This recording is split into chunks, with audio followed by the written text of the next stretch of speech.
श्री चंद्रशेखर, आपण सगळे शिकलो, पण झूठ की राजनीति का सामना करने आपण शिकलेलो नहीं। सभापति महोदय, बहुत बहुत धन्यवाद आपका। आपने मुझे बजट पे अपनी बात रखने का अवसर प्रदान किया। मैं अपनी बात को शुरू करते हुए बहुजन समाज में जन्मे सभी संतों, गुरुओं और महान पुरुषों को नमन करता हूं। साथ साथ मैं भारत की महान जनता का भी धन्यवाद करता हूं कि उन्होंने लोकतंत्र की रक्षा इस बार की है। सभापति महोदय, पिछले 10 सालों में सरकार की नीतियों के कारण गरीब और गरीब हुआ और अमीर हुआ है, यानी गरीबों और अमीरों के बीच फासला बढ़ गया है। सारे देश की संपत्ति को चंद अमीरों के हाथ में दे दिया गया है। ये हमारे संविधान की मंशा और समतावादी समाज के लक्ष्य के खिलाफ है। अतः हमारी नीतियां गरीबों के पक्ष में भी होनी चाहिए। जातिगत जनगणना, SC, ST, OBC यानी कि जो बहुजन समाज के लिए आज जीवन मरण का प्रश्न है, इसके बारे में कोई बात बजट में नहीं की गई है।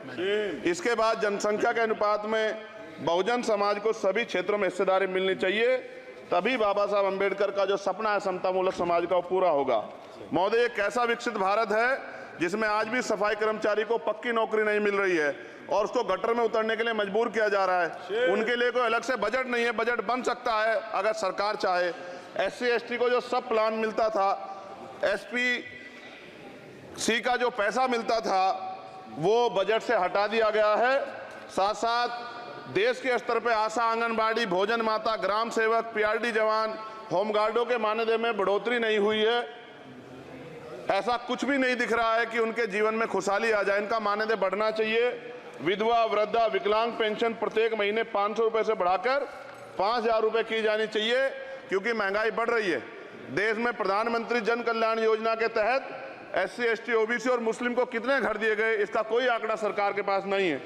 देश में इसी तरह SC, ST, OBC के लिए कितने परिवारों को शौचालय की व्यवस्था कराई गई। आज भी सिद्धार्थनगर जैसे जिले और तमाम जिले जो हैं, वहाँ शौचालय की व्यवस्था नहीं है। इस पर ध्यान देना चाहिए। देश भर में SC, ST, OBC के जो रिक्त पद पड़े हुए हैं, बैकलॉग भरना चाहिए। सरकार ने कुछ नहीं कहा। ये कैसी विश्व की 5वीं अर्थव्यवस्था है जिसमें आज भी SC, ST पर अत्याचार हो रहा है, महिलाओं के साथ रेप हत्या हो रही है। NCRB का डाटा पढ़ेंगे तो खून के आंसू रोने पड़ेंगे। युवा बेरोजगार है, सड़कों पे 80 करोड़ लोगों को 5 किलो राशन में जीवन यापन करना पड़ रहा है। जो बजट SC, ST को मिलता है, मेरे दाएं तरफ जो साथी बैठे उनको बुरा लगेगा, कर्नाटक में 14,732 करोड़ रुपए इन्होंने दूसरी योजना में लगा दिए और मध्य प्रदेश में आपने 95 करोड़ रुपए जो है दूसरे बजट में लगा दिए। हमारा जो मिलता है उसको तो मत छीनो भाई।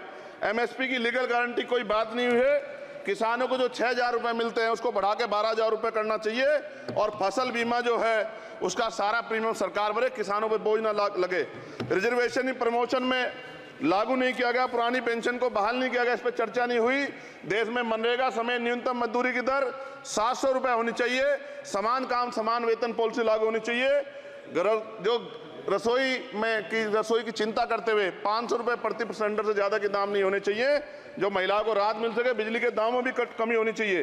बेरोजगार युवाओं को 5,000 रुपए भत्ता मिलना चाहिए, जो बेरोजगार युवा जो है अपनी पढ़ाई या अपना खर्चा उठा सके। मैं अपने क्षेत्र के विषय में महोदय आपसे कहना चाहता हूं कि पश्चिम यूपी में नगीना में एक एम्स बनना चाहिए, एक IIT बननी चाहिए, एक IIM बनना चाहिए। नगीना लोकसभा में उद्योग धंधे लगने चाहिए। नगीना की कताई मिल जो है उसको पुनः शुरू कराना चाहिए। RRTC जो योजना है सरकार की, उसको मेरठ से आगे बढ़ाकर मुजफ्फरनगर, सहारनपुर से नजीबाबाद नगीना होते हुए उसको नगीना तक ले जाना चाहिए। साथ साथ नजीबाबाद से मुंबई के लिए एक ट्रेन चलनी चाहिए और नगीना, श्योरा, किरतपुर में रेलवे के ओवरब्रिज बनने चाहिए। सभापति महोदय, सामाजिक न्याय मंत्रालय को 13,000 करोड़ रुपए दिए गए और जनजाति कार्य मंत्रालय को 13,000 करोड़ रुपए दिए, कुल 26,000 करोड़ रुपए। जो कुल बजट 48.20 लाख का लगभग 0.54% है, जबकि हमारी संख्या 25% से ज्यादा SC, ST की और बहुजन समाज की मिलाओगे तो 85% से ज्यादा है। और हमारे विकास के लिए सरकार 1% बजट 1% पैसा खर्च कर रही है, जो मिलना हमें चाहिए, जबकि मिलना हमें 25% चाहिए। ये ऊंट के मुंह में जीरा के समान है, कहावत हमने बहुत दिन सुनी थी। पिछले लंबे समय से हमारे साथ धोखा हो रहा है, लेकिन अब ये नहीं चलेगा। चंद लोगों की तराजू से देश के संसाधन नहीं बटेंगे। इस देश का बहुजन समाज बर्दाश्त नहीं करेगा। संसाधन का बंटवारा संख्या के आधार पे होगा। माननीय काशीराम साहब नारा लगाए थे, ना तो वोट हमारा राज तुम्हारा चलेगा, और आज हम कह रहे हैं ना ही वोट हमारा और नोट तुम्हारा चलेगा। इस बात का भी ध्यान जो है सरकारों को देना पड़ेगा। आपके माध्यम से सरकार से मेरी एक मांग है, सरकार इस योजना का लाभ भी अपने आप ले ले, श्रेय भी ले ले कि 1 लाख रुपए सालाना बहुजन समाज के अत्यंत गरीब परिवारों को दे। 10 लाख करोड़ रुपए खर्च होंगे, लेकिन इस 1 लाख रुपए की योजना से एक झटके से एक परिवार गरीबी की रेखा से ऊपर आएगा और इनके बच्चों को कुपोषण खत्म होगा, अच्छी शिक्षा मिलेगी, महिलाओं को सम्मानजनक जीवन मिलेगा और इससे वास्तव में सबका साथ सबका विकास का नारा सार्थक होगा। अगर प्रश्न ये होगा कहां से आएगा, तो उसका जवाब ये है कि जब अमीरों का 16 लाख करोड़ रुपए माफ हो सकता है, कॉर्पोरेट टैक्स का घटाकर लाखों करोड़ रुपए का चूना सरकारी खजाने को लगाया जा सकता है, पेट्रोल डीजल के दाम 10 गुना एक्साइज ड्यूटी बढ़ाई जा सकती है, तो गरीबों को सरकार पैसा क्यों नहीं दे सकती। महोदय, समय आ गया है, अब निजी क्षेत्रों में आरक्षण की व्यवस्था होनी चाहिए। SC ST OBC को निजी क्षेत्रों में आरक्षण मिलना चाहिए। और मेरी आपसे ये भी मांग है, क्योंकि अब समय की मांग है और देश तेजी से आगे बढ़ रहा है, तो मैं कहूंगा कि सरकार का जो सबका साथ सबका विकास का नारा लगभग वो असत्य महसूस होता है, क्योंकि अल्पसंख्यकों में मुसलमानों, जैनों, सिखों, बुद्धिस्टों के लिए कुछ दिख नहीं रहा, उनकी कल्याण कोई योजना नहीं है। मदरसों को जो बजट मिलता था वो कम कर दिया गया है, आर्थिक तंगी से लोग मर रहे हैं, इंटर्नशिप की बात हुई है, परमानेंट रोजगार नहीं है।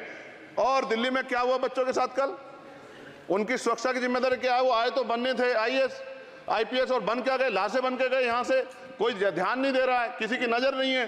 साथ साथ मैं आपसे ये भी आग्रह करूंगा कि हम ग्रामीण क्षेत्रों से आए लोग देश से बड़ा प्रेम करते हैं और हम ये महसूस करते हैं कि सरकारें हमें सुनेंगी, सरकारें हमारे बारे में सोचेंगी, लेकिन ऐसा महसूस हो जाता है आज़ादी के 75 साल बाद, और जिसको अमृत काल कहा जा रहा है, आज भी SC ST OBC के लोगों पर अत्याचार हो रहा है। अभी 2 दिन पहले गोली से उड़ा दिया गया गाजियाबाद में और राजस्थान में गर्दन काट दी गई। ये घटनाएं देख के डर लगता है, घर से निकलते हुए भी कि आने घर वापस लौटेंगे नहीं लौटेंगे।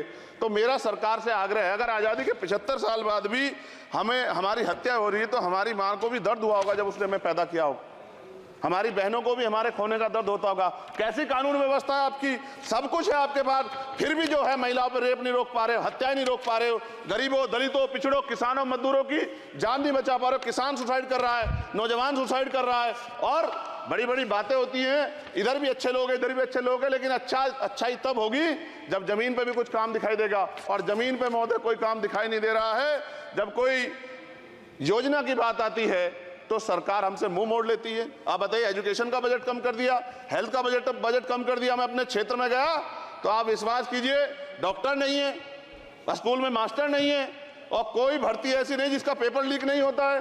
तो देश किस तरफ जा रहा है और इसमें नौजवानों का भविष्य क्या है, इसके बारे में हमें चिंता करनी चाहिए। और अंत में अपनी बात को खत्म करते हुए मेरा आपसे आग्रह और आपके माध्यम सरकार से आग्रह है कि यहाँ बाहर बाबा साहब अम्बेडकर की मूर्ति लगी हुई थी एक, वो करोड़ों लोगों की आस्था से जुड़ा विषय है, और आप विश्वास करो इतना गुस्सा है उसको लेके।